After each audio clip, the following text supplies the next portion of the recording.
Assalamualaikum. Halo calon saintis masa depan. Udah siap belajar dapat ilmu baru? Yuk siapin buku dan penanya. Hari ini bersama aku, Kak Nisa, kita bakal kupas tuntas mengenai ilmu-ilmu dasar dalam kimia. Oke, di materi minggu lalu, kita udah bahas nih mengenai ilmu kimia. Boleh kalian review ulang ya tentang materi minggu lalu? Nah, salah satu hal yang dipelajari dalam ilmu kimia adalah bagaimana zat-zat kimia tersebut bereaksi dan menghasilkan suatu produk. Biasanya reaksi kimia dituliskan dalam bentuk seperti ini ya. Jadi, misalkan suatu A dan B itu suatu zat, ketika zat A dan zat B direaksikan, maka akan menghasilkan zat C dan juga zat D. Nah, jadi reaksi kimia adalah suatu proses pengubahan reaktan menjadi suatu produk tertentu. Di bagian sebelah kiri, zat A dan zat B itu disebut sebagai reaktan, sedangkan zat C dan juga zat D disebut sebagai produk. Reaktan adalah zat-zat awal yang bereaksi satu sama lain sehingga dapat menghasilkan suatu zat baru atau disebut juga produk berupa zat C dan juga zat D.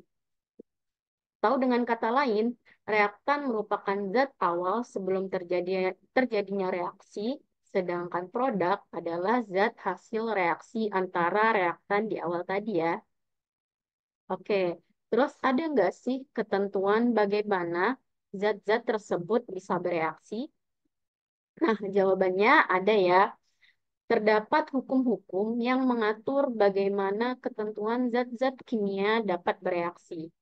Pada hari ini, yang akan kita bahas dulu adalah hukum tentang massa dan juga hukum tentang volume.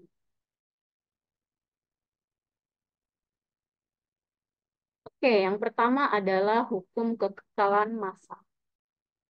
Jadi, hukum kekekalan massa merupakan hukum dasar kimia yang ditemukan oleh Anthony Laurent Lavoisier, di mana pada percobaannya si Lavoisier ini menganalisis massa zat sebelum dan juga sesudah reaksi. Jadi, si Lavoisier ini menganalisis massa reaktan dan juga massa produk yang sudah terbentuk. Nah, si Lavoisier mendapatkan bahwa hasilnya massa zat sebelum dan juga sesudah reaksi selalu sama. Maka saat terjadi perubahan kimia, suatu zat bukan diciptakan atau dihancurkan, melainkan diubah menjadi bentuk yang baru dengan massa yang tetap. Nah, berdasarkan percobaannya, ia membuktikan kebenaran hukum kekekalan massa yang berbunyi di dalam suatu sistem tertutup, massa zat-zat sebelum reaksi sama dengan zat sesudah reaksi ya. Oke, sebagai contohnya, di sini kakak sudah tunjukkan ada dua, dua mol gas hidrogen atau H2 direaksikan dengan satu mol gas oksigen menghasilkan 2 mol zat H2O atau air ya. Nah, pada eh, pada contoh kakak ini, kakak mereaksikan gas hidrogen sebanyak 1 gram. Sedangkan dan direaksikan dengan gas oksigen sebanyak 8 gram. Maka banyaknya gas air atau H2O yang dihasilkan pada produk merupakan penjumlahan antara zat-zat yang terdapat pada reaktan tersebut, yaitu 1 ditambah 8, maka produknya adalah 9 gram zat baru berupa zat H2O. Seperti itu ya. Kemudian yang kedua adalah hukum perbandingan tetap atau disebut juga PROS. Nah, hukum perbandingan tetap ini merupakan hukum dasar kimia yang ditemukan oleh Joseph Louis Proust pada tahun 1709. Jadi hukum ini menyatakan bahwa susunan senyawa terdiri dari unsur-unsur dan komposisi tertentu yang perbandingannya itu tetap. Contoh dari eksperimen hukum Proust ini adalah reaksi antara unsur hidrogen dan oksigen. Kedua unsur tersebut membentuk senyawa air sehingga menghasilkan perbandingan massa antara hidrogen dan oksigen yaitu tetap yakni 1:8. Nah, bunyi hukum Proust ini adalah perbandingan massa unsur-unsur dalam suatu senyawa adalah tetap. Nah, contohnya dapat kalian simak pada PowerPoint berikut, di mana ada senyawa besi 2 sulfida dengan rumus kimia FeS dan pada tabel periodik nilai AR atau massa atom relatif dari masing-masing unsur Fe dan S bernilai Fe sebesar 56 dan S sebesar 32. Nah, apabila eh, kedua senyawa ini dicari perbandingannya, maka didapatkan perbandingan unsur Fe dan unsur S dalam senyawa besi 2 sulfida adalah bernilai 7:4. Nah, kemudian contoh yang kedua ada senyawa CaCO3 atau kalsium karbonat. Nah, kalsium karbonat ini terdiri dari 3 unsur atom ya. Ada atom kalsium atau Ca, ada unsur atom karbon, kemudian ada atom oksigen. Nah, atom oksigen yang terdapat pada senyawa CaCO3 ini terdapat 3 buah atom oksigen. Nah, berdasarkan yang ketentuan, massa atom relatif dari masing-masing atom dalam senyawa CaCO3 yaitu Ca bernilai 40, C atau karbon bernilai 12, dan oksigen bernilai 16.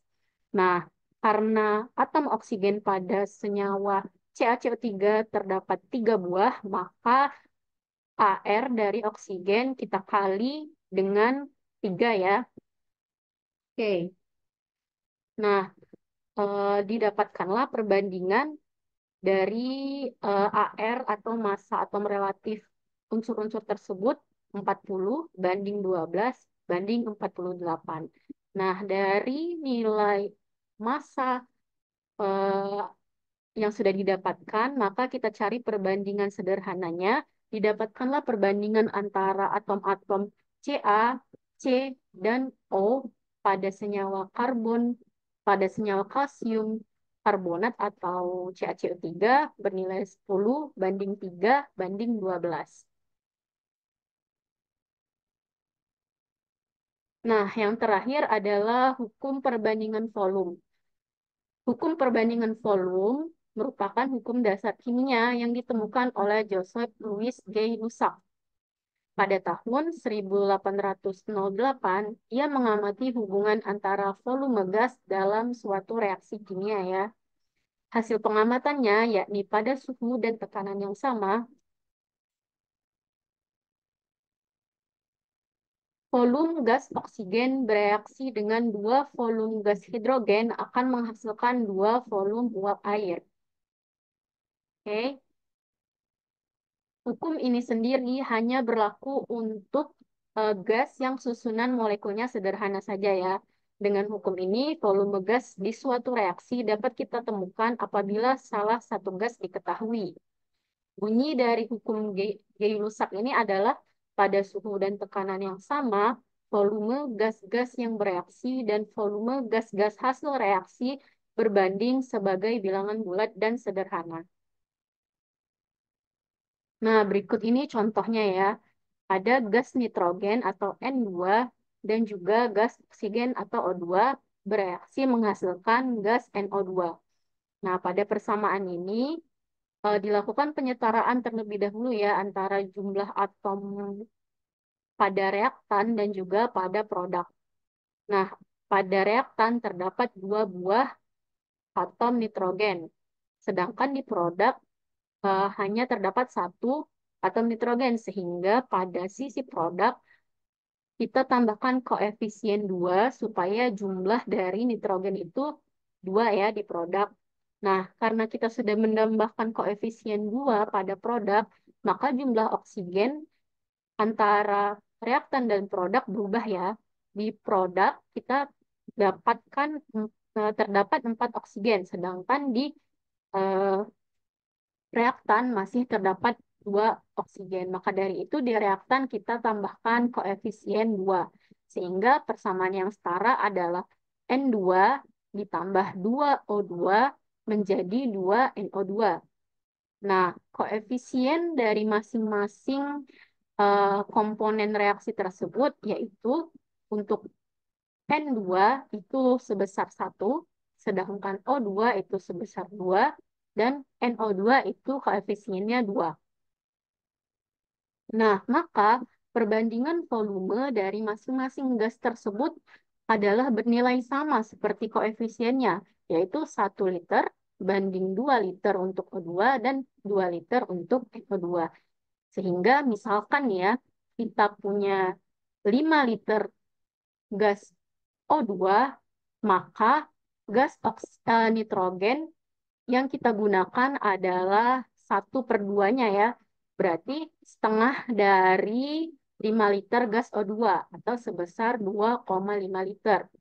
Sedangkan untuk gas NO2 yang dihasilkan akan didapatkan sebesar 5 liter juga. Karena perbandingan dari gas-gas tersebut adalah sebanding satu sama lain antara reaktan dan juga produk.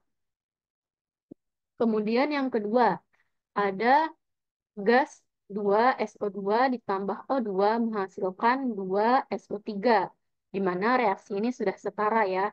Nah, bisa kalian tulis koefisien dari masing-masing zat tersebut, yaitu untuk gas SO2 sebesar 2, sedangkan untuk O2 sebesar 1, dan juga untuk SO3 sebesar 2 ya.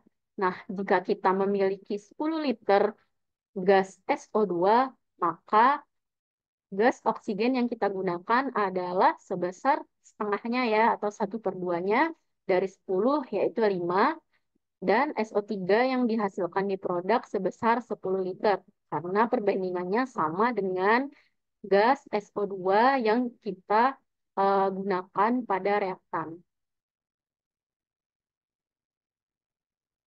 Oke, demikian materi kita hari ini. Seru ya materi kita hari ini. Semoga dapat bermanfaat untuk kalian. Semangat belajar selalu. Sampai ketemu di video selanjutnya.